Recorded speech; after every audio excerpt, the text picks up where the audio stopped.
কোরআন হাতে নিয়ে আমি বলে দিতে চাই, আগামী দিনের সূর্য উদিত হবে এটা যেমন সত্য, এই জমিনে আল্লাহর দিন টুডে অর টুমোরো কায়েম হবে এটাও তেমন সত্য। কোনো বাধা দিয়ে দিন কায়েম রুখতে পারবেন না। তবে জমিনে আল্লাহর দিন কায়েম করতে গেলে যদি আমির হামজার মতো উহুদের ময়দানের মতো শহীদ হতে হয়, জমিনে দিন কায়েম করতে গেলে যদি সুমাইয়ার মতো শহীদ হতে হয়, জমিনে দিন কায়েম করতে গেলে যদি রাসূলুল্লাহর নাতি ইমাম হোসেনের মতো শহীদ হতে হয়, জমিনে দিন কায়েম করতে গেলে বিশ্ব বরেণ্য মুফাসসিরের মতো যদি শহীদ হতে হয়, শহীদ হয়ে শাহাদাতের ঈদগাহে শামিল হওয়ার জন্য তবলিগি বসুন।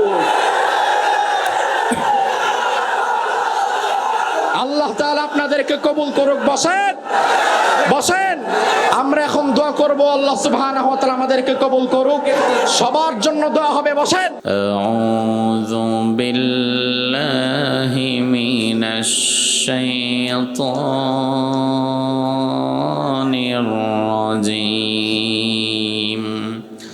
বিসমিল্লাহির রাহমানির রাহিম। ইন্নাল্লাহা ওয়া মালাইকাতাহু ইউসাল্লুনা আলান নাবী ইয়া আইয়ুহাল্লাযীনা আমানু সাল্লু আলাইহি ওয়া সাল্লিমু তাসলিমা। নামাজের দরুদ পড়েন। আল্লাহুম্মা সাল্লি আলা মুহাম্মাদ ওয়া আলা আলি মুহাম্মাদ কামা সাল্লাইতা আলা ইব্রাহিম ওয়া আলা আলি ইব্রাহিম ইন্নাকা হামিদুম মাজিদ। اللهم بارك على محمد وعلى آل محمد كما باركت على إبراهيم وعلى آل إبراهيم إنك حميد مجيد। সকল প্রশংসার একমাত্র মালিককে। আল্লাহর নাম নিতে বাঁশখালীর মানুষের কি কষ্ট হয়? তাইলে একটু লজ্জাবোধ হয়, লাগে না? নিঃসংকোচে নির্ভয়ে জবাব দিন, সকল প্রশংসার একমাত্র মালিককে। সে আল্লাহর জন্য প্রশংসা করছি, আমরা পড়ছি আলহামদুলিল্লাহ। পড়েন আল্লাহু আকবার কাবীরা والحمد لله كثيرا سبحان الله بكرة وأصيلا। আমরা প্রশংসা করলাম কার? আল্লাহর প্রশংসা করতে পেরে আল্লাহর প্রিয় গোলামেরা কি খুশি না বেজার? সবাই খুশি। যারা যারা খুশি আওয়াজ দিয়ে বেশি একটু মোহাব্বতের সাথে বলেন তো আলহামদুলিল্লাহ। জীবনের সবখানে প্রশংসা করতে হবে কার? কারণ আমাদের মালিককে, ভালো রাখার মালিককে, কল্যাণ দেওয়ার মালিককে, মঙ্গল করার মালিককে। নাকি মঙ্গল পাওয়ার জন্য আগামীকাল পহেলা বৈশাখে একটা মঙ্গল শোভাযাত্রা করতে হবে? করতে হবে।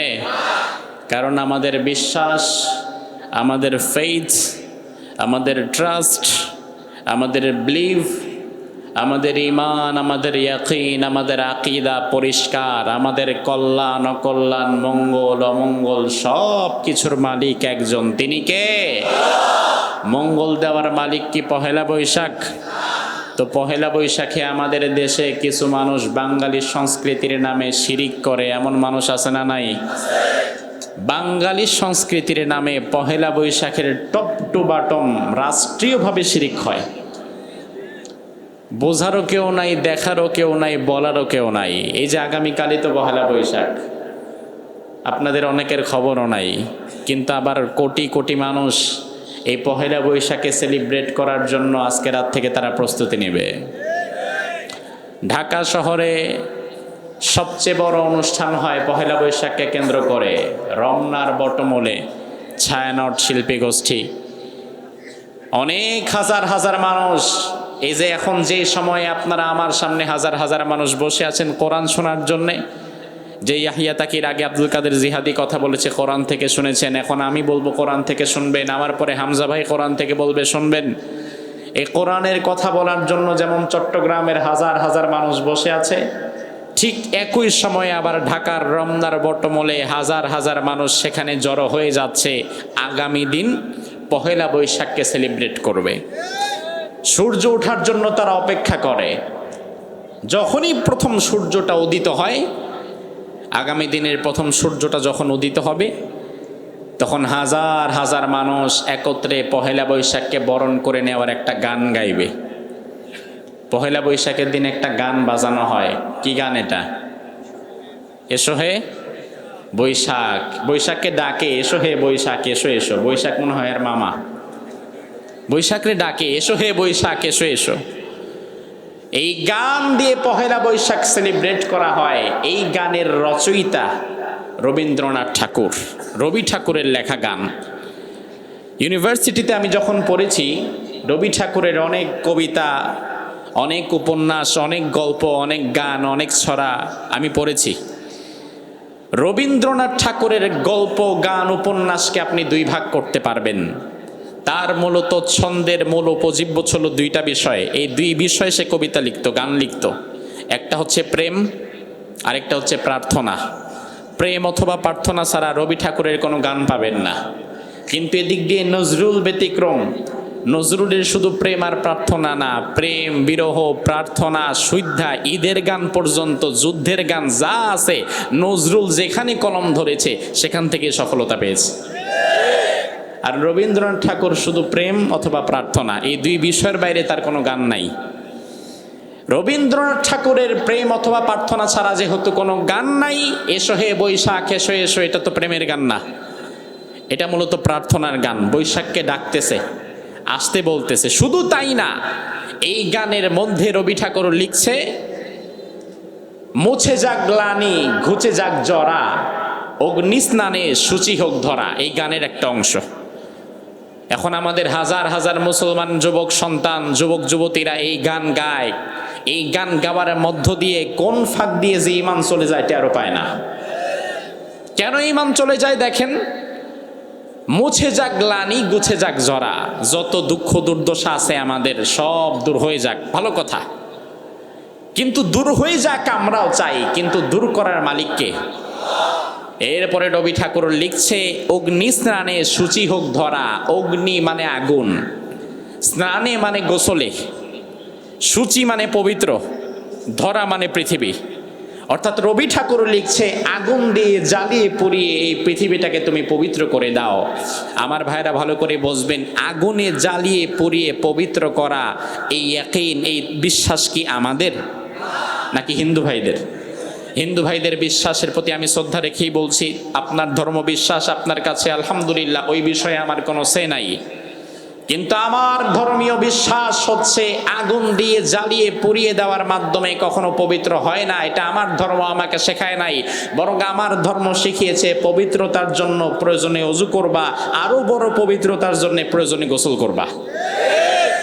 আর আপনার ধর্ম হয়তো আপনাকে শিখিয়েছে আগুন দিয়ে জ্বালিয়ে পুড়িয়ে পবিত্র করা যায়, যার ফলে হিন্দু ভাইদের কোনো মানুষ যখন মারা যায় তাকে আগুন দিয়ে জ্বালিয়ে দেওয়া হয়। হতে পারে, এটা তাদের বিশ্বাস, তাদের জায়গায়, আমার বিশ্বাস আমার জায়গায়। কিন্তু এই গান হচ্ছে বর্ষবরণের মূল থিম সং। আর এই গান গাচ্ছে আমার আপনার ঘরের যুবক যুবতী মুসলমানের সন্তানেরা। বুঝে না বুঝে যারাই গাবে, শিরিক যদি বুঝে করে তাও ঈমান হারা, যদি শিরিক না বুঝে করে তাও ঈমান হারা। রেজাল্ট একটাই, আপনি বুঝে গান আর না বুঝে গান, বুঝে বলেন আর না বুঝে বলেন। এরপরে আগামীকাল দেখবেন বর্ষবরণের যে র্যালিগুলা বের হবে মঙ্গল শোভাযাত্রা নাম দিয়ে। আমি জানি না চট্টগ্রামে এগুলো আছে কিনা। চট্টগ্রামে আছে, তবে হয়তো এই দক্ষিণ চট্টগ্রামে কিছুটা কম, হয়তো শহর কেন্দ্রিক থাকলে থাকতে পারে। আর ঢাকায় তো সুবহানাল্লাহ কথাই নাই। আগামীকাল রাস্তায় বের হয়ে যাবে না তাদের জ্বালায়, পুরা বাঙালি সংস্কৃতি দিয়ে রাস্তাঘাট দখল করে ফেলবে তারা। এই মঙ্গল শোভাযাত্রা নামক মিছিলে তারা পেঁচার মূর্তি, পেঁচার ছবি সম্বলিত মূর্তি নিয়ে তারা বের হয়। আমাদের প্রশ্ন হচ্ছে, বাঙালি সংস্কৃতির নামে তুমি মিছিল করতেছো, তাহলে পেঁচার মূর্তি আসলো কেন? পেঁচা কি আর বাঙালি নাকি? কারণ বাংলাদেশের পেঁচার ডাক যেমন পাকিস্তানের পেঁচার ডাক তো একই রকম। বাংলাদেশের গরু যেমন হাম্বা ডাকে, আমেরিকার গরু কি বলে? হাই, হ্যালো, ইংলিশ এরকম বলে না?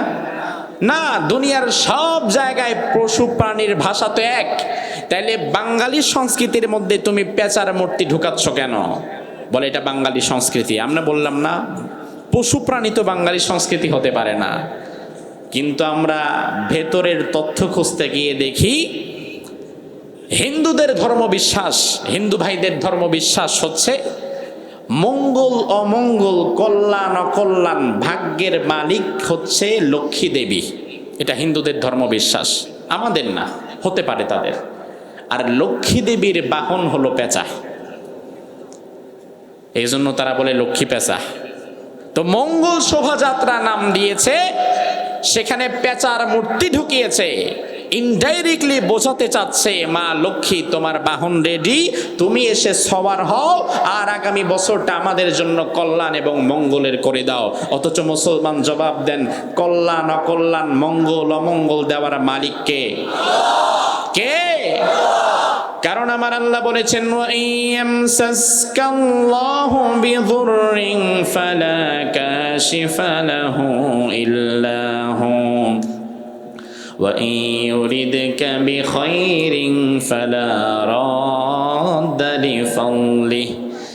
ও নবী, আপনি তাদেরকে বলে দেন, আমি আল্লাহ তাআলা যদি তাদের কোনো অকল্যাণ করতে চাই, দুনিয়ার কোনো মানুষ অকল্যাণ থেকে কাউকে বাঁচাতে পারবে না। আবার আমি আল্লাহ যদি কারোর কল্যাণ করতে চাই, তার কল্যাণকে বাধা দেওয়ার মতো ক্ষমতাও দুনিয়ার কারো নাই। আমার আল্লাহ রাব্বুল আলামিন এমন ক্ষমতাবান, তিনি রাতারাতি আমিরকে ধরে ফকির বানিয়ে দিতে পারেন, আবার ফকিরকে ধরে আমির বানিয়ে দিতে পারেন। আমার আল্লাহ এমন ক্ষমতাবান, ক্ষমতার গদি থেকে টেনে রাস্তার ফকির বানায় দিতে পারে। আবার পরের দিনের জেলখানার আসামিকে তার পরের দিন আমার আল্লাহ ক্ষমতার মসনদেও বসিয়ে দিতে, এই ক্ষমতা আছে কার? তার মানে আমাদের ধর্ম বিশ্বাস, কল্যাণ অকল্যাণ মঙ্গলের চাবিকাঠি তো কার কাছে? আল্লাহ তাআলার কাছে। এখন বাঙালি সংস্কৃতির নাম দিয়ে আমাদের যুব সমাজের মাঝে আপনি শিরিক ঢুকাবেন, আর আমরা তাকিয়ে তাকিয়ে দেখবো, এটা কখনো হতে পারে না। ভালো করে বুঝবেন, হিন্দু ভাইদের ধর্মীয় বিশ্বাসের প্রতি আমাদের কোনো কথা নাই। তারা তাদের ধর্ম পালন করবে তাদের জায়গায়, আমি আমার ধর্ম পালন করব আমার জায়গায়। কিন্তু আমার বাধা হচ্ছে সেখানে হিন্দু ভাইদের ধর্মীয় বিশ্বাসের কথা এবং হিন্দু ভাইদের আকীদা সুকৌশলে কেন মুসলমানের সন্তানের জবানে তুলে দেওয়া হবে? এটা তো করতে পারেন না। বোতলের বাহিরে লেখা আছে মধু, আর ভেতরে ভরে দিয়েছেন মদ। বিষয়টা তো হতে পারে না। তো এই জন্য আল্লাহ তাআলা পহেলা বৈশাখ নামক এই শিরকের সংস্কৃতি থেকে গোটা জাতিকে হেফাজত করুক, আমরা বলি আমিন। আল্লাহ সুবহানাহু ওয়া তাআলা আমাদেরকে কবুল করুক, আমরা বলি আমিন। চাম্বল সমাজ কল্যাণ পরিষদের উদ্যোগে ঈদ পুনর্নমিলনী ও তাফসিরুল কোরআন মাহফিল, এই মাহফিলটি যারা আয়োজন করেছে, আমি দেখলাম যুব সমাজ অনেক কষ্ট করছে, প্রবাসীদের সহযোগিতায়, এলাকার মুরব্বীদের সহযোগিতায়, নেতৃস্থানীয় ব্যক্তিদের সহযোগিতায়। আল্লাহ সুবহানাহু ওয়া তাআলা যেন এই যুবকদেরকে সাইয়েদনা ওমর ফারুকের মতো ঈমানি শক্তি দান করে, আমরা বলি আমিন।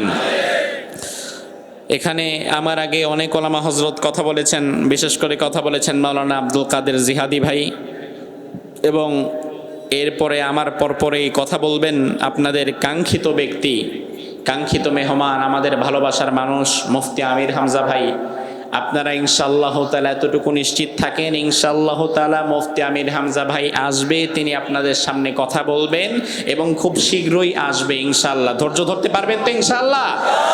আসুন এখন আমি যে কয়েকটা মিনিট সময় পেয়েছি, এই কয়েকটা মিনিট কোরআনে কারিম থেকে দুটি আয়াতে কারিমা তেলাওয়াত করে তার প্রেক্ষিতে আপনাদের সামনে নসিহামূলক কিছু কথা বলি। আল্লাহ তাআলা কথাগুলোকে সহজে বলার এবং আপনাদেরকে সহজে বোঝার মতো তৌফিক দান করুক। আপনারা বলেন আমিন। প্রিয় ভাইরা আমার, আসুন কোরআনে কারিমের কথা শুরু করার পূর্বে আমরা একবার আউযু বিল্লাহ এবং বিসমিল্লাহ পড়ে নেই। পড়তে রাজি আছেন তো ইনশাআল্লাহ? কারণ আউযু বিল্লাহ পড়লে শয়তান থাকে না ভাগে। এখন শয়তানকে কি রাখতে চান না ভাগাতে চান? তাহলে সবাই পড়তে পারবেন তো ইনশাআল্লাহ? পড়েন আউযু বিল্লাহি মিনাশ শাইতানির রাজিম বিসমিল্লাহির রহমানির রহিম ওয়ালা তাহিনু ওয়ালা তাহজানু ওয়া আনতুমুল আলাউনা ইন কুনতুম মুমিনিন يمسسكم قرح فقد مس القوم قرح مثله وتلك الأيام نداولها بين الناس وليعلم الله الذين آمنوا ويتخذ منكم شهداء والله لا يحب الظالمين وليمحص الله الذين آمنوا ويمحق الكافرين একটু জোরে বলেন তো আল্লাহু আকবার। আল্লাহ রাব্বুল আলামিন সূরাতু আলে ইমরানের 141, 139, 40 এবং 41 এই তিনটি আয়াতে কারিমার মাঝে মুমিনদের ঈমানকে জাগ্রত করার জন্যে, মুসলমানদের হারানো মনোবলকে ফিরিয়ে দেওয়ার জন্যে আল্লাহ তাআলা এই আয়াতে কারিমাগুলো উহুদের পরে নাজিল করেছিলেন। আমার ভাইরা মনোযোগ দেন, আল্লাহ রাব্বুল আলামিন বলছেন ওয়ালা তাহিনু, ও ঈমানদারেরা তোমরা চিন্তিত হইও না, ওয়ালা তাহজানু, হতাশাগ্রস্ত হইও না, ও আনতুমুল আলাউন, নিশ্চয়ই তোমরাই বিজয়ী হবে, ইন কুনতুম মুমিনিন, যদি তোমরা ঈমানের দাবির উপরে অবিচল থাকতে পারো। ইয়ামসাসকুম কারহুন, আজ যদি তোমাদের উপরে কোনো বিপদ মুসিবত এসেই থাকে, ফাকাদ মাসাল কওমা কারহুম মিথলু, এই বিপদ মুসিবত তাদের উপরেও এসেছিল। ওয়া তিলকাল আইয়ামু নুদাউিলুহা বাইনান নাস, আমি আল্লাহ তাআলা মানুষের মাঝে ক্ষমতার পালাবদল ঘটিয়ে দেই। দিনের পরে যেমন রাত আসে, রাতের পরে যেমন দিন আসে, এটা যেমন বাস্তব, ক্ষমতারও পালা বদল হয়, এটাও তেমন বাস্তব। এরপরে আল্লাহ বললেন ওয়ালিয়ালামাল্লাহুল্লাযীনা আমানু ওয়া ইয়াত্তাখিযা মিনকুম শুহাদা, আমি আল্লাহ মাঝে মাঝে বিপদ দেই, মুসিবত দেই, এই কারণে যেন তোমাদের মধ্য থেকে কিছু মানুষকে আমি শহীদ হিসাবে বেছে নিতে পারি, গ্রহণ করতে পারি। ওয়াল্লাহু লা ইউহিব্বুল যালিমিন, আর আমি আল্লাহ জালিমদের পছন্দ করি না। ওয়ালিয়ুমাহহিসাল্লাহুল্লাযীনা আমানু, আর আমি আল্লাহ ঈমানদারদেরকে দুনিয়ার আগুনে জ্বালিয়ে পুড়িয়ে খাঁটি করে নিতে চাই। ওয়ায়ামহাকাল কাফিরিন, এবং কাফেরদেরকে নিশ্চিহ্ন করে দিতে চাই। এই হচ্ছে এই তিনটি আয়াতে কারিমার শাব্দিক তর্জমা। আল্লাহ রাব্বুল আলামিন প্রথমে ঈমানদারদেরকে ডাকলেন। আল্লাহ তাআলা দুনিয়ার ঈমানদারদেরকে ডেকে বললেন, ঈমানদারেরা ভয় পেও না, হতাশাগ্রস্ত হয়ে যেও না, চিন্তা করো না, মার খাও, ধৈর্য ধারণ করো, হামলার শিকার হও, ধৈর্য ধারণ করো, জেলে যাও, ধৈর্য ধারণ করো, তোমাদের আমিরেরা ফাঁসির মঞ্চে চলে যাক, ধৈর্য ধারণ করো। ইন কুনতুম মুমিনিন, যদি ঈমানের দাবিতে অবিচল থাকতে পারো তাহলে বিজয়ী তোমরাই হবে। কথাটা কার? আরো জোরে কন। আমার ভাইরা, এরপরে আল্লাহ রাব্বুল আলামিন বললেন, ইমানদারেরা তোমাদেরকে যে আজকে যেই কষ্ট তোমাদেরকে ধাবিত করছে, এই কষ্ট কিন্তু তারাও পূর্বে পেয়েছিল। আল্লাহ রাব্বুল আলামিন এই আয়াতগুলো মূলত বহুত যুদ্ধের প্রেক্ষাপটকে কেন্দ্র করে নাজিল করেছিলেন। আমরা জানি ইসলামের প্রথম যুদ্ধের নাম হচ্ছে বদর। জোরে কোন, ইসলামের প্রথম যুদ্ধের নাম কি? আর দ্বিতীয় যুদ্ধের নাম ছিল উহুদ। দ্বিতীয় যুদ্ধের নাম কি? এখন বদরে মুসলমানদের সুন্দর একটা বিজয় হয়েছিল, আবার উহুদে মুসলমানদের কিছুটা পরাজিত হতে হয়েছিল। তবে আমার আল্লাহ তাআলার প্রতিটা কাজের মধ্যেই হিকমত আছে না নাই? আমার ভাইরা দেখেন, উহুদের প্রান্তর থেকে এই শিক্ষাগুলো বের করার জন্য এই আয়াতগুলো আপনাদের সামনে আমি পেশ করলাম। আল্লাহ রাব্বুল আলামিন উহুদের পরে যখন সাহাবায়ে কেরামের মনোবল কিছুটা দুর্বল হয়ে পড়েছিল, সাহাবায়ে কেরামের একটা অংশ চিন্তা করতে লাগলো, আল্লাহ এত কষ্ট যদি করি তাহলে চলবো কিভাবে? এই যে উহুদে এত বড় একটা ধাক্কা খেলাম, ইসলাম আর এগিয়ে যাবে কিভাবে? অনেকে ভাবতে বসেছিল ইসলাম হয়তো আর বেশি দূর আগাবে না, কিন্তু ইসলাম ঠিকই তার লক্ষ্য পানে পৌঁছে যাবে। ইসলামকে সুনিশ্চিতভাবে বিজয়ের দিকে যিনি নিয়ে যাবেন তিনি কে? হ্যাঁ, ইসলামের বিজয় হবে। বিশ্বাস করেন মুসলমান, ইসলামের বিজয় অবশ্যই হবে, হয়তো আপনাকে নিয়ে নয়তো আপনাকে ছাড়া। ইসলামের বিজয় হবে, এটা আটকাতে পারবেন না। ইসলামের বিজয় অবশ্যই হবে, হয়তো আপনাকে নিয়ে নয়তো আপনাকে ছাড়া, কিন্তু আপনি হেরে যাবেন এবং হারিয়ে যাবেন ইসলামকে ছাড়া। ইসলামকে ছাড়া আপনি হেরে যাবেন, আপনি হারিয়ে যাবেন। কালের বিবর্তনে আপনার নামও কেউ মনে রাখবে না, কিন্তু ইসলাম ঠিকই তার লক্ষ্য পানে পৌঁছে যাবে, ঠিক কি না? উহুদের পরে আল্লাহ তাআলা এই আয়াতগুলো নাজিল করলেন মুমিনদের ঈমানকে জাগ্রত করে দেওয়ার জন্য।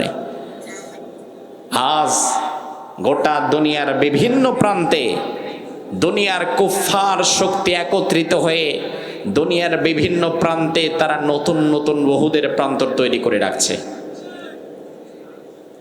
আজ থেকে ১,৫০০ বছর পূর্বে মদিনার ইসলামকে ধ্বংস করার জন্য মক্কার মুশরিকরা, কাফেররা, মুরতাদরা, নাস্তিকেরা তারা যেমন এক হয়ে গিয়েছিল, বর্তমান পৃথিবীতেও ইসলামের নাম নিশানা মুছে ফেলার জন্য পৃথিবীর নানান প্রান্তে বর্তমান দুনিয়ার জালিমেরা, কাফের মুশরিকেরা নতুন নতুন উহুদের প্রান্তর বানিয়ে মুসলমানদেরকে সেখানে মারছে।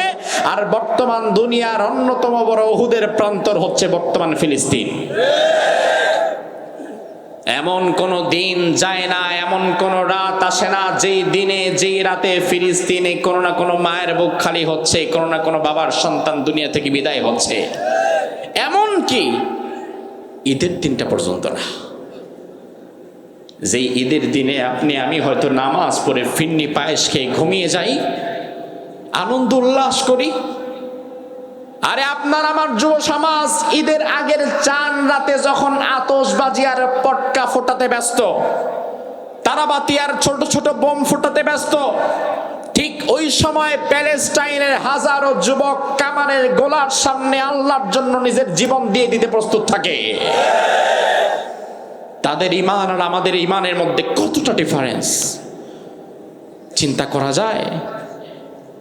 আর আমাদের আলেম সমাজ এখন আছে তারাবি ৮ রাকাত না ২০ রাকাত সেই বিষয়ে বহাস করার জন্য।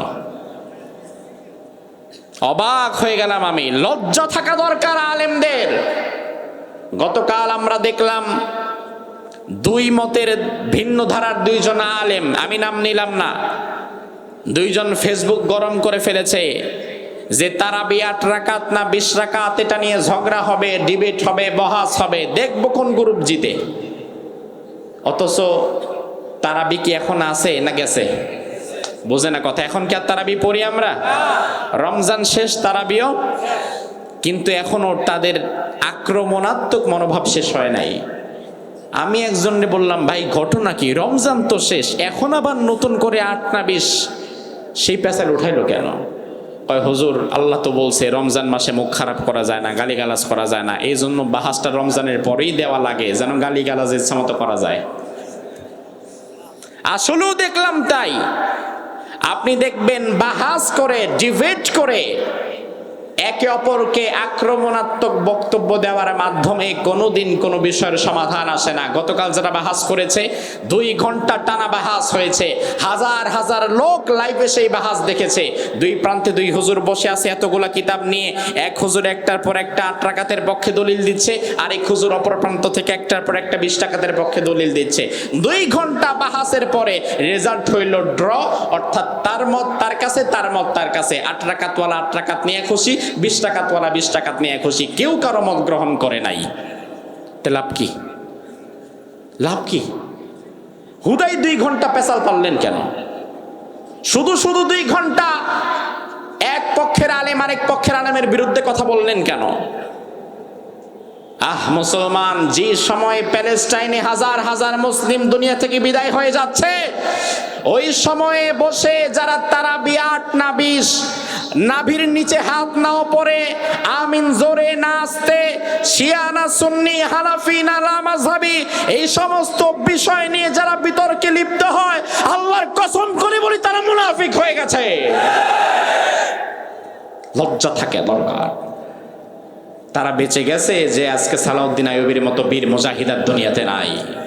যদি সালাউদ্দিন আইয়ুবীর মতো মুজাহিদরা থাকতো, এই ধরনের বিতার্কিক আলেম যারা উম্মার কল্যাণে কাজ না করে বরং উম্মাকে আরো বিভক্ত করছে, তাদেরকে ধরে পিঠের চামড়া তুলে ফেলতো।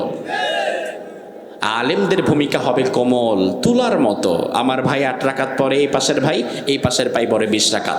আমি আলেম, এখন আমার দায়িত্ব 2 জনকে 2 দিকে সরিয়ে দেওয়া না, বরং তুলা, আপনার হাত কেটে গেলে তুলা যেমন ভেতরে এসে নরম হয়ে 2 পাশের চামড়াটাকে আস্তে আস্তে লাগাবার চেষ্টা করে, আমি যদি আলিম হই, আমার দায়িত্ব 2 ভাইয়ের মাঝখানে বসে 2 ভাইকে বুঝিয়ে শুনিয়ে তুলার মতো নিজে নরম হয়ে 2 জনকে 2 দিক থেকে মিশিয়ে দেওয়া।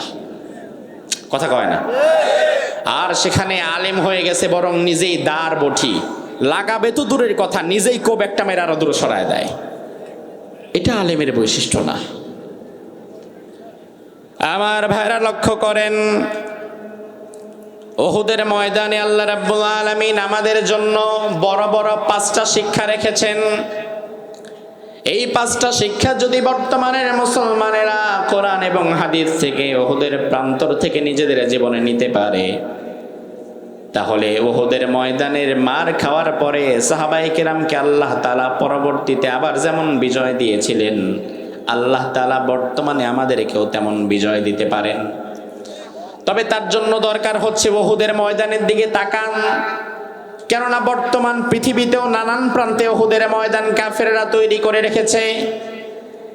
1500 বছর আগে উহুদের ময়দান থেকে মুসলমানেরা কি কি শিক্ষা নিতে পেরেছিল, বর্তমানে যদি আপনি উহুদের ময়দান থেকে বের হতে চান, গোটা পৃথিবীতে যদি ইসলামকে আপনি প্রচার করে দিতে চান, তাহলে 1500 বছর পূর্বের ওই ইতিহাস থেকে, উহুদের ময়দান থেকে ওই শিক্ষাগুলো আমাদেরও নেওয়ার দরকার আছে না নাই?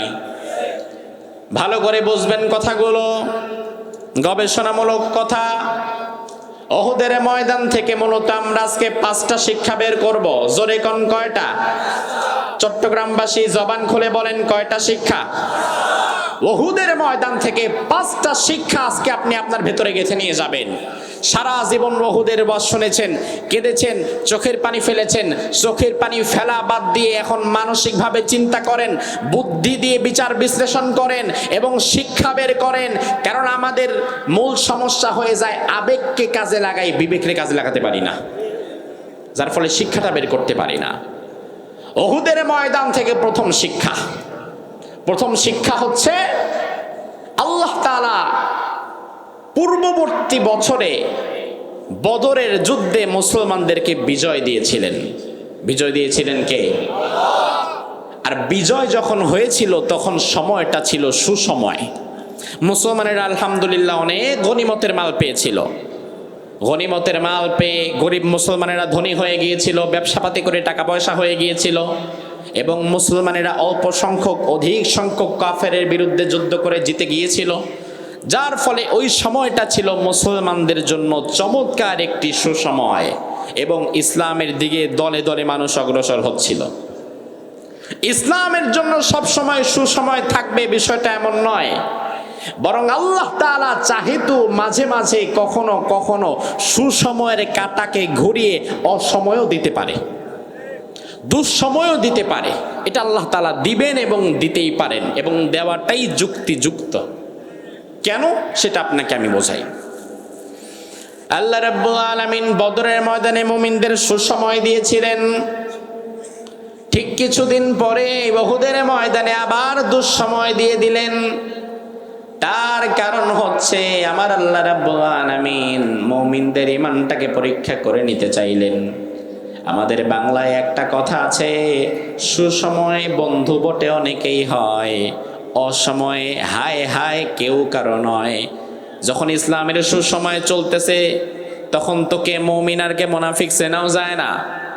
যখন ইসলামের সুসময় চলে তখন সবাই আমার বন্ধু, কিন্তু যখনই দুঃসময় আসে, যখনই ক্ষমতার পালা বদল হয়, ইসলামের দুঃসময় আসার দ্বারা আমরা অনেক সময় নিজেদের ঘরে লুকিয়ে থাকা মুনাফিকদের চিনে নিতে পারি। অনেক মানুষ আছে তাদেরকে এক সময় আমরা বন্ধু ভাবতাম। আপনাদের সাতকানিয়া লোহাগাড়ায় এমন মানুষও দায়িত্বে ছিল যাদেরকে এক সময় মানুষ মনে করত তারা ইসলামী আন্দোলনের বন্ধু, তারা আমাদের বন্ধু, তারা আমাদের রাহাবার, তারা আমাদের পীর, তারা আমাদের অগ্রগামী। কিন্তু হঠাৎ যখন দুঃসময় চলে এসেছে তখন দেখা গেল এই লোকটা মূলত আমাদের বন্ধু নয়, বরং অসময় আসার পর পরে কে ইমানদার আর কে ইমানদারের ছদ্মবেশে মুনাফিক সেটা চেনা যায়, ঠিক কিনা? এজন্য আল্লাহ তাআলা চাইলেন উহুদের ময়দানে একটা দুঃসময় মুমিনদের মাঝে ক্রিয়েট করে দিতে, যেন ইমানদারদের মধ্য থেকে ইমানদার যারা প্রকৃতার্থে তারা টিকে যায় ইমানের পরীক্ষায়, আর অসময়ে আসার সাথে সাথে কিছু মুনাফিকরা ঝরে যায়। এটা উহুদের ময়দান থেকে আমাদের প্রথম শিক্ষা। উহুদের ময়দান থেকে আল্লাহ তাআলা আমাদেরকে দ্বিতীয় যে শিক্ষাটা দিলেন সেটা হচ্ছে আল্লাহ তাআলা ইমানদারদের এবং মুনাফিকদেরকে আলাদা করে ফেলতে চাইলেন। আল্লাহর হাবিব সাল্লাল্লাহু আলাইহি ওয়াসাল্লাম যখন হিজরত করে মক্কা থেকে মদিনায় গেলেন, তখন মদিনাতে মূলত ইহুদি গোত্রের বসবাস বেশি ছিল। আল্লাহর হাবিব যাওয়ার পরে অনেক মানুষ ইসলামের ছায়া তলে চলে আসে, কিন্তু তখন বিষয়টা এমন হয়ে গেছে মদিনাতে তিন ক্যাটাগরির লোক পাওয়া যেত। একটা হচ্ছে ইহুদি, আরেকটা হচ্ছে মুসলিম, আর আরেক ক্যাটাগরি হচ্ছে মুনাফিক। এখন ইহুদি যারা তাদেরকে তো চেনাই যায়, মুসলমান যারা তাদেরকেও তো চেনাই যায়, কিন্তু কে মুমিন আর কে মুনাফিক সেটা তো চেনা যায় না। কারণ নিফাকি তো অন্তরের বিষয়, আর অন্তরের বিষয় দুনিয়ার কেউ জানে না, সেটা জানেন কে? আল্লাহর হাবিব সাল্লাল্লাহু আলাইহি ওয়াসাল্লাম যখন মদিনায় গেলেন, মদিনাতে দুটি গোত্র ছিল বড় বড়, আউস এবং খাজরাজ। আউস এবং খাজরাজের গোত্রের মধ্যে খাজরাজ গোত্রের লিডারের নাম ছিল আব্দুল্লাহ বিন উবাই। আল্লাহর হাবিব মদিনাতে যাওয়ার আগে মদিনার আউস খাজরাজ সহকারে মদিনার হাজার হাজার মানুষ আব্দুল্লাহ বিন উবাইকে তাদের নেতা হিসাবে মানত। আব্দুল্লাহ বিন উবাই যা বলতো তারা তাই মানত, তাই শুনতো। এমনকি আব্দুল্লাহ বিন উবাইয়ের জন্য তারা একটা স্মরণের মুকুটও বানিয়ে রেখেছিল। তারা বলছিল আগামী মাসে অমুক তারিখে এই স্মরণের মুকুটটা আমরা আমাদের নেতা আব্দুল্লাহ বিন উবাইকে আনুষ্ঠানিকভাবে পরিয়ে দেব। ঠিক এমন সময় ওই মুকুট পরিয়ে দেওয়ার আগেই মদিনাতে আল্লাহর হাবিব চলে আসেন। আর বিশ্বনবী যখন মদিনাতে চলে আসলেন তখন মানুষেরা আর আব্দুল্লাহ বিন উবাইয়ের কাছে যেত না, তখন মানুষেরা দলে দলে ঢলে ঢলে সব রাসূলুল্লাহর দিকে চলে যেত, সব রাসূলুল্লাহর কাছে চলে যায় এবং আল্লাহর হাবিবের কাছে হাত রেখে ঈমান গ্রহণ করে। ফলে আব্দুল্লাহ বিন উবাই খুব ঈর্ষান্বিত হয়ে পড়ে, হিংসায় জ্বলতে থাকে যে আহারে এতদিন পর্যন্ত পুরা মদিনার নেতৃস্থানীয় কর্তৃত্ব ছিল আমার হাতে, এখন দেখি উড়ে এসে জুড়ে বসেছে এক মুহাম্মদ, আমার পুকুরের সব মাছ এখন চলে গেছে তার কাছে, আমার ক্ষমতা তো এখন আর কাজে আসছে না। আমার ভাইরা লক্ষ্য করেন, এদিকে তাকান। আব্দুল্লাহ বিন উবাইয়ের ক্ষমতা রাসূলুল্লাহর হাতে চলে যাওয়ার কারণেই কিন্তু আব্দুল্লাহ বিন উবাই ভেতরে ভেতরে জ্বলছিল, ভেতরে ভেতরে ষড়যন্ত্র করছিল। রাসূলুল্লাহর বিরুদ্ধে কিভাবে ষড়যন্ত্র করা যায় তার সবটুকুন কলকাঠি ভেতরে ভেতরে নাড়াচ্ছিল। এইদিকে তাকান, আপনারা এদিকে তাকান, আপনারা ওদিকে তাকিয়ে আছেন কেন? এদিকে তাকান, লক্ষ্য করেন, এদিকে তাকান। এই আপনারা এদিকে তাকান, আপনারা ওদিকে তাকাবেন না, পরিবেশটা নষ্ট করবেন না। আব্দুল্লাহ বিন উবাই, আল্লাহর হাবিব যখন মদিনাতে আসে, আব্দুল্লাহ বিন উবাইয়ের কাছে আর কোনো মানুষ যায় না, সব রাসূলুল্লাহর দরবারে গিয়ে হাজির হয়ে যায়। আব্দুল্লাহ বিন উবাই মনে মনে চিন্তা করতে লাগলো, আরে এই লোকটা এসেছে বলেই তো আজকে আমি আর ক্ষমতার মসনদে নাই। এই লোকটা এসেছে বলেই তো আজকে আমার ক্ষমতা হাতছাড়া হয়ে গেছে। এই জন্য ভেতরে ভেতরে আব্দুল্লাহ বিন উবাই রাসূলুল্লাহর বিরুদ্ধে দুশমনীতে লিপ্ত হতে লাগলো। আব্দুল্লাহ বিন উবাই ভেতরে ভেতরে যদিও রাসূলুল্লাহর বিরুদ্ধচারণ করত, কিন্তু বাহিরে বাহিরে রাসূলুল্লাহর সাথে আবার থাকার জন্য মত দিত, মিল দিত। আমার ভাইরা ভালো করে বুঝবেন, যাদের ভেতরে এক বিষয় আর মুখে আরেক বিষয়, যাদের অন্তরের বিষয়ের সাথে মুখের বিষয়ের কোনো মিল নাই, যাদের অন্তর এক মুখে আরেক, তার নাম মুনাফিক। জোরে কোন তার নাম কি? যার ভেতরে এক মুখে আরেক তার নাম কি? যে ভেতরে এক কথা রাখে বাহিরে আরেক রকম রূপ দেখায় তার নাম কি? যেই ব্যক্তি কোরআনের মঞ্চে সভাপতির আসন দখল করে আবার গানের কনসার্টেও সভাপতির আসন দখল করে তার নাম কি? আমাদের দেশে আছে না নাই? দাওয়াত যখন দিবেন, হ্যাঁ আলহামদুলিল্লাহ কোনো সমস্যা নাই, মাহফিলে চলে আসবে। মাহফিলে এসে বলবে ইসলাম ধরে রাখা লাগবে, ইসলামের পক্ষে থাকা লাগবে, আগামী বছর থেকে আরো হুজুর আনবেন, যত টাকা লাগে আমি দেব। আমরাও বলি আলহামদুলিল্লাহ, 1 লক্ষ টাকা দিয়েছে, তারে আমরা বেহেশতের সার্টিফিকেট একটা দিয়ে দিই। সে খুব খুশি হয়ে যায়। মাহফিলের মঞ্চে আইসা বলে ইসলাম ধরে রাখা লাগবে, হুজুরকে দাওয়াত দিবেন, হুজুরকে ভালো করে হাদিয়া দিবেন, আগামী বছর থেকে আরো বড় হুজুর আনবেন। কিন্তু আসলে বস্তুত দেখা যায় যে আলেম কোরআন সুন্নাহ থেকে কথা বলে, ওই নেতা আবার বাহিরে গিয়া হয়তো তার বিরুদ্ধে ষড়যন্ত্র করে। মাহফিলের মঞ্চে এসে বলে ইসলাম ধরে রাখা লাগবে, আবার পরের দিন গানের কনসার্টে গিয়া বলে বাঙালি সংস্কৃতিও ধরে রাখা লাগবে। এমন মুনাফিক আছে না নাই? তখন তারা বলে হুজুর আপনি বুঝবেন কি, আমাদের নির্বাচনের রাজনীতি করতে হয়, সবখানে আমাদের ভোট আছে। আমি আপনাদের পায়ে হাত দিয়ে বলি ভাই, ভুল বুঝবেন না, ভুল বুঝবেন না। এমন রাজনীতি করা দরকার কি যে রাজনীতি আপনার জাহান্নামে যাওয়ার কারণ হয়ে যায়। আপনি যদি কোরআনের মঞ্চে আসেন, এই মঞ্চের জন্য যদি আল্লাহ আপনাকে কবুল করে, আপনি অনেক বড় সৌভাগ্যবান। আপনাকে এই মর্মে নিজেকে প্রতিজ্ঞাবদ্ধ করতে হবে, আমার আল্লাহ তাআলা আমাকে কোরআনের জন্য কবুল করেছে, আমি আর গানের কনসার্টে যাব না।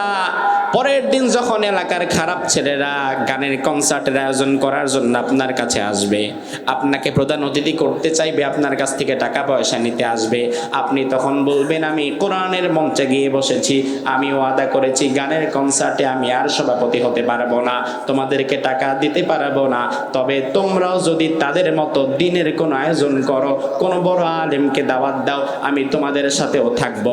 আমাদের দেশের নেতারা ধনীরা তারা যদি ভালো হয়ে যাইতো, তাইলে খারাপ ছেলেরা গানের আড্ডার কনসার্ট করার জন্য অতিথি হয়ে যাবাইতো না। এখন আপনি তো তাদেরকে উস্কে দিচ্ছেন। এই জন্য ভাইরা আমার ভালো করে বুঝবেন, যার ভেতরে এক এবং মুখে আরেক তার নাম মুনাফিক। জোরে কোন তার নাম কি? এমন মুনাফিক আছে না নাই?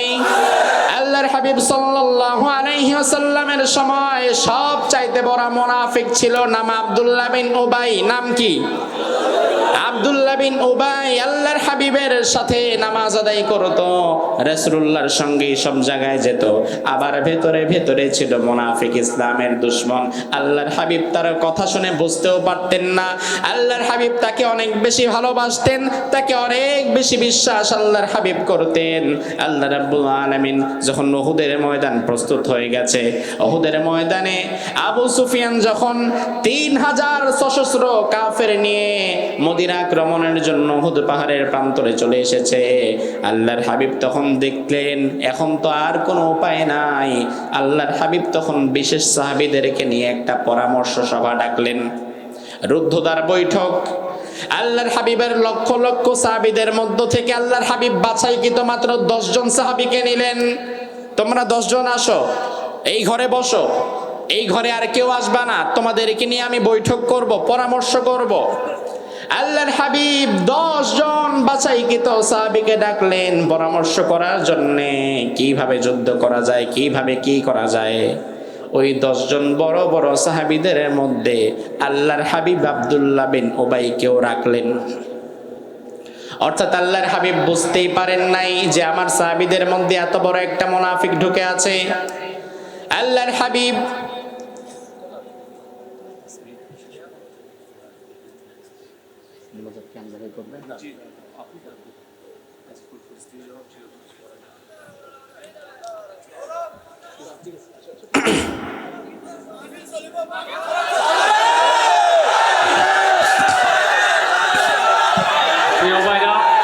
বসেন, মাহফিল চলবে, বসেন। এই বসেন, আমি বলতেছি, এই আপনারা বসেন, বসেন। আরে আপনারা বসলেই না মাহফিল চলবে, বসেন।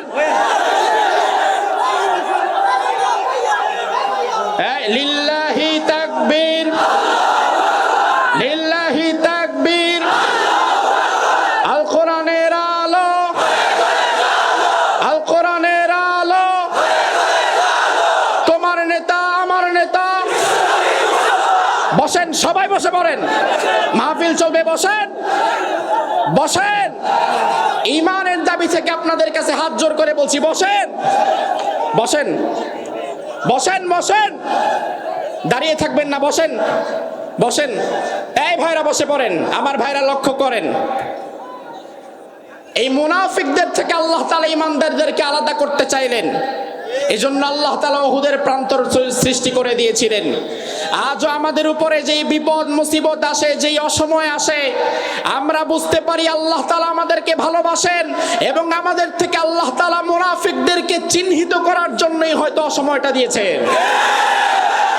উহুদে বসেন, বসেন, পরে তাকবীর দেন, বসেন, বসেন, আমাকে কথা বলতে দেন, বসেন। উহুদের প্রান্তর থেকে আমাদের জন্য 3 নাম্বার শিক্ষা হচ্ছে, আল্লাহ তাআলা কোরআনে বলছেন, ওয়ালিয়ালামাল্লাহুল্লাযীনা আমানু ওয়া ইয়াত্তাখিযা মিনকুম শুহাদা। আমি আল্লাহ মাঝে মাঝে তোমাদের জীবনে উহুদের মতো কষ্টকর সময় দিয়ে দেই। আমি আল্লাহ তাআলা মাঝে মাঝে তোমাদের ক্ষমতার পালাবদল করে দেই। এই জন্য আমি আল্লাহ তাআলা মাঝে মাঝে আবার জমিনে আমার দিন কায়েমের জন্য তোমাদের মধ্য থেকে কিছু মানুষকে শহীদ হিসাবে গ্রহণ করতে চাই। আল্লাহ তাআলা যদি আমাদেরকে শহীদ হিসাবে গ্রহণ করতে চায়, ওই রবের জন্য জীবন দিয়ে শহীদ হওয়ার জন্য মানসিক প্রস্তুতি আমাদের আছে না নাই? সাহাবায়ে কেরাম উহুদের প্রান্তরে 1 জন 2 জন না, 70 জন সাহাবী একাতারে জীবন দিয়ে দিয়েছিলেন আল্লাহর দিন কায়েমের জন্য, ঠিক কিনা? এরপরে উহুদের প্রান্তর থেকে আমাদের 4 নাম্বার শিক্ষা হচ্ছে, জীবনের যেই পয়েন্টে ইমানদার রাসূলুল্লাহর আনুগত্যের বাহিরে যাবে, ওই পয়েন্ট থেকেই বিপদ আসবে। উহুদের প্রান্তরে আল্লাহর হাবিব 50 জন সাহাবীকে হাতে তীরন্দাজ, তাদের হাত থেকে তলোয়ার নিয়ে তীর দিয়ে বলেছিলেন, জাবালে রুমাত নামক এই পাহাড়ের চূড়ায় তোমরা দাঁড়িয়ে থাকবা, আর আমরা মধ্যখানে যুদ্ধ করব। যুদ্ধ করতে করতে যদি আমরা সবাই শহীদ হয়ে যাই, যদি দেখো আমাদের লাশকে কুকুর বেড়াল খাচ্ছে, তবুও তোমরা নামবা না। তোমাদের দায়িত্ব হচ্ছে ওই জাবালে রুমাতের উপরে চূড়ায় তোমরা তীরন্দাজ দাঁড়িয়ে থাকবা। পেছন দিক থেকে কেউ যদি আক্রমণ করে, এটা তোমরা ট্যাকেল দিবা, ঠেকাবা।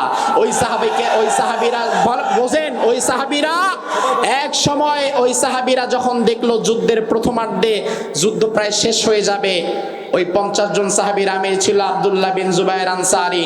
আব্দুল্লাহ বিন জুবায়ের আনসারী দাঁড়িয়ে আছে, 50 জন দাঁড়িয়ে আছে। কিছু সাহাবী ভাবতে লাগলো যুদ্ধ তো প্রায় শেষ পর্যায়ে, আমরা নেমে গনিমতের কিছু মাল টোকাই কালেকশন করি। কিন্তু রাসূল বলে গিয়েছিলেন, আমার অর্ডার ছাড়া নামবা না। তোমার যুক্তিতে যতই ধরুক না কেন এটা ভালো, কিন্তু ওটা আসলে ভালো না। রাসূল যেটা বলে আসলে ওটাই ভালো। ওই সাহাবীদের যুক্তিতে হয়তো ধরেছিল না, আমরা নামি এখন গনিমতের মাল টোকাই, যুদ্ধ তো প্রায় শেষ। আব্দুল্লাহ বিন জুবায়ের আনসারী আমির যিনি, তিনি বললেন তোমরা নেমো না। আমিরের আদেশ লঙ্ঘন করে বাকি কর্মীরা নেমে গিয়েছে রাসূলুল্লাহর আদেশের বিরুদ্ধে গিয়ে। সাহাবায়ে কেরাম যেই পয়েন্টে নিজেদের মতকে প্রাধান্য দিয়ে রাসূলের আদেশের বিপরীতে গিয়েছে, আল্লাহ তাআলা ওই যুদ্ধেই সাহাবায়ে কেরামকে চূড়ান্ত কঠিন পরীক্ষার মধ্যে ফেলে দিয়েছে। আজ গোটা দুনিয়াতে মুসলমানেরা যদি মার খেয়ে থাকে, যদি নির্যাতিত হয়ে থাকে, তার সবচাইতে বড় কারণ মুসলমানেরা আল্লাহ রাসূলের আনুগত্যের চাদর থেকে বের হয়ে ভারত কিংবা আমেরিকার আনুগত্যের মাঝে ডুবে গেছে। আল্লাহ রাসূলের আনুগত্যের পয়েন্ট থেকে তারা সরে গিয়েছে। ও আমার ভাইরা ভালো করে বোঝেন, বহুদের প্রান্তর থেকে আমাদের 5 নাম্বার শিক্ষা হচ্ছে, আল্লাহ তাআলা বলছেন ওয়ালিউমাহহিসাল্লাহু আল্লাযীনা আমানু ওয়া ইয়ামহাকাল কাফিরিন। আল্লাহ তাআলা দুনিয়াতে মাঝে মাঝে উহুদের প্রান্তর তৈরি করে মুসলমানদের ঈমানকে তামহিজ করতে চায়। আর তামহিজ বাবে তাফঈল থেকে, তামহিজ শব্দের অর্থ হচ্ছে পুড়িয়ে খাঁটি করা। স্বর্ণকার যেমন স্বর্ণকে আগুনে পুড়িয়ে খাঁটি করে, আল্লাহ তাআলা ঈমানদারদেরকে দুনিয়াতে বিপদ আপদে জ্বালিয়ে পুড়িয়ে খাঁটি করে জান্নাতের জন্য প্রস্তুত করে নিতে চায়। আমার ভাইরা ভালো করে বুঝবেন, সর্বশেষ কথা বলি, কথা বেশি বলবো না। কথা বুদ্ধিমানের জন্য 1 মিনিট কথাই যথেষ্ট, ঠিক কি না? ভালো করে বোঝেন, রাসূলুল্লাহর জীবনে বদর হয়েছে, উহুদ হয়েছে, খন্দক হয়েছে, খাইবার হয়েছে, এরপর হয়েছে ফাতহে মক্কা, মক্কা বিজয়। আমাদের জীবনেও বদর হবে, উহুদ হচ্ছে, খন্দক হবে, খাইবার হবে, এরপরেই হবে মুসলমানদের গোটা দুনিয়ায় বিশ্ব বিজয়। ও আমার জাতি ভালো করে শোনেন, জমিনে দিন প্রতিষ্ঠা করতে যে সাহাবায়ে কেরাম কি মার খায় নাই? রক্ত দেয় নাই? শহীদ হয় নাই? ভয় পেয়ে গেছে? পিছু হটে গেছে? মনোবল হারিয়েছে? নাকি পালিয়ে গেছে? পালায় নাই, মনোবল ভাঙে নাই। কারণ সাহাবায়ে কেরাম জানেন এই আধার আধার না, এই আধার কেটে চিরেই আবার আলোর দেখা পাওয়া যাবে। মেঘ দেখে কেউ করিসনি ভয়, আড়ালে তার সূর্য আছে। রাত্রি যতই গভীর হয় প্রভাত ততই ঘনিয়ে আসে, ঠিক কি না? ও আমার জাতি, চট্টগ্রামের হাজার হাজার মুসলমান, তোমাদেরকে আজ কোরআন হাতে নিয়ে আমি বলে দিতে চাই, আগামী দিনের সূর্য উদিত হবে, এটা যেমন সত্য, এই জমিনে আল্লাহর দিন টুডে অর টুমরো কায়েম হবে, এটাও তেমন সত্য। কোনো বাধা দিয়ে দিন কায়েম রুখতে পারবেন না। তবে জমিনে আল্লাহর দিন কায়েম করতে গেলে যদি আমির হামজার মতো উহুদের ময়দানের মতো শহীদ হতে হয়, জমিনে দিন কায়েম করতে গেলে যদি সুমাইয়ার মতো শহীদ হতে হয়, জমিনে দিন কায়েম করতে গেলে যদি রাসূলুল্লাহর নাতি ইমাম হোসেনের মতো শহীদ হতে হয়, জমিনে দিন কায়েম করতে গেলে বিশ্ব বরেণ্য মুফাসসিরের মতো যদি শহীদ হতে হয়, শহীদ হয়ে শাহাদাতের ঈদগাহে শামিল হওয়ার জন্য তবলিগি মজদুর। আল্লাহ তাআলা আপনাদেরকে কবুল করুক। বসেন বসেন, আমরা এখন দোয়া করব, আল্লাহ সুবহানাহু ওয়া তাআলা আমাদেরকে কবুল করুক। সবার জন্য দোয়া হবে, বসেন। আমরা সকলের জন্য দোয়া করব, এলাকাবাসীর জন্য, এই মাহফিলকে এই পর্যন্ত আনতে যারা সহযোগিতা করেছেন, এতদিন পরে এই মাহফিল হয়েছে, যাদের কল্যাণে হয়েছে তাদের জন্য আমরা দোয়া করছি। আল্লাহ তাআলা যেন আগামীতে এই মাহফিলকে আরো বড় পরিসরে করা, আল্লাহ তাআলা কোরআনের বিরুদ্ধে যারা অবস্থান নেয়, আল্লাহ তাআলা যেন দুনিয়া এবং আখিরাতে তাদেরকে চূড়ান্ত লাঞ্ছিত করে, বলেন আমিন। আর কোরআনের পক্ষে যারা আছে, আল্লাহ তাআলা যেন দুনিয়া এবং আখিরাতে তাদেরকে সম্মানিত করে, বলেন আমিন। প্রশাসনের ভাইরা এসেছেন, আরো যত মানুষ এসেছেন, আমরা সকলের জন্য দোয়া করব। আমরা অন্তরে কারো প্রতি হিংসা বিদ্বেষ পোষণ করে রাখি না, আল্লাহুম্মা আমিন। লা ইলাহা ইল্লা হুয়াল হালিম সুবহানা রাব্বিকা রাব্বিল আরশিল আযীম আল্লাহুম্মা লা মানি'a লিমা আ'তাইত ওয়া লা মু'তিয়া লিমা মানাত ওয়া লা ইয়ানফা'ু যাল জাদ্দি মিনকাল জাদ আল্লাহুম্মা সাল্লি ওয়া সাল্লিম আলা নাবিয়িনা মুহাম্মদ সাল্লাল্লাহু আলাইহি ওয়া আলা আলিহি ওয়া আসহাবিহি ওয়া বারাকা ওয়া সাল্লাম। রব্বুল আলামিন চট্টগ্রাম জেলার ঐতিহ্যবাহী থানা বাঁশখালীর চাম্বলে হাজারো জনতাকে সাথে নিয়ে তোমার দরবারে আমরা ভিক্ষার হাত তুলে দিয়েছি। মেহেরবানি করে তুমি আমাদের জিন্দেগির গুনাহ খাতা সমূহ মাফ করে দাও। আল্লাহ রাব্বুল আলামিন হাজার হাজার মানুষ কোরআন শোনার জন্য বড় আশা নিয়ে বড় ব্যথা নিয়ে তারা চলে এসেছিল। আয় আল্লাহ তাআলা, হয়তো তাদের দিলের খোরাক মিটে নাই, হয়তো হৃদয়ের ব্যথা থেকে তারা মুক্ত হতে পারে নাই। আর রব্বে কারিম মেহেরবানি করে আগামীতে এই জমিনকে তুমি কোরআনের জন্য এমন ভাবে উন্মুক্ত করে দাও যেন কোরআনের তাফসীর কারকেরা এখানে এসে নির্বিঘ্নে কোরআনের কথা বলতে পারে, আর আমার ভাইয়েরা যেন এই কোরআনের কথা শুনতে পারে। রব্বুল আলামিন, আমরা যারা হাত তুলেছি তুমি আমাদের জিন্দেগির গুনাহ খাতাগুলো মাফ করে দাও। আল্লাহ তাআলা, যে যুব সমাজ এবং যে এলাকাবাসী এলাকার মুরব্বীদের পরামর্শে নেতৃস্থানীয় ব্যক্তিবর্গের মধ্য থেকে যারাই সহযোগিতা করেছেন, প্রশাসনের ভাইদের মধ্য থেকে যারাই কোরআনের মাহফিলকে অনুমতি দিয়ে সহযোগিতা করেছেন,